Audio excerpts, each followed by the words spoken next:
বাম হাঁটুর অস্ত্রোপচারের পর নতুন করে ফেরার প্রস্তুতি শুরু করেছেন নেইমার দা সিলভার জুনিয়র। গত ২২ ডিসেম্বর সফলভাবে সার্জারি সম্পন্ন হওয়ার পর পুনর্বাসন প্রক্রিয়ায় ঢুকে পড়েছেন ব্রাজিলের সর্বকালের সেরা অন্যতম ফুটবলার। কিন্তু ধীর পরিকল্পিতভাবে জাতীয় দলে প্রবর্তনের পথে হাঁটছেন তিনি। ৩৩ বছর বয়সী নেইমারের মূল লক্ষ্য ২৬ বিশ্বকাপ।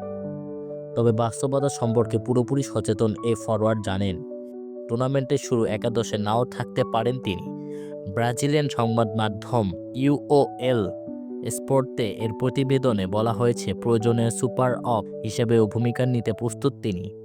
বেঞ্চ থেকে নেমে নিজের অভিজ্ঞতা, নেতৃত্ব আর সৃষ্টিশীলতায় দলের ভারসাম্য বদলে দেওয়াকেই তিনি বেছে নিচ্ছেন বড় অবদান হিসেবে। জাতীয় দলের জার্সিতে নিয়মিত শুরুর একাদশে থাকা চাপ নয়, বরং দলের প্রয়োজনে নিজেকে নামিয়ে নেওয়ার এখন নেইমারের ভাবনায়। তরুণদের ভিড়ে এই অভিজ্ঞতার উপস্থিতি যে বড় শক্তি হয়ে উঠতে পারেন সেটিও ভালোভাবেই বোঝেন তিনি। এদিকে ক্লাব ক্যারিয়ারেও স্থিরতা রয়েছে নেইমারের। সান্তোসের সঙ্গে তার বর্তমান চুক্তি রয়েছে ২০২৬ সালের শেষ পর্যন্ত। ফলে আসন্ন বিশ্বকাপ ঘিরে ব্রাজিলিয়ান শিবির চাইছে পুরো টুর্নামেন্ট জুড়ে নেইমারকে সর্বোচ্চ ব্যবহার নিশ্চিত করতে।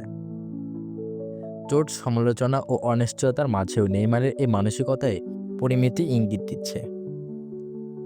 ফেরাটা হয়তো আগের মতো ঝলমলে নাও হতে পারে, তবে ব্রাজিলের স্বপ্নযাত্রায় তিনি থাকতে চান অন্যরকম এক গুরুত্বপূর্ণ ভূমিকায়।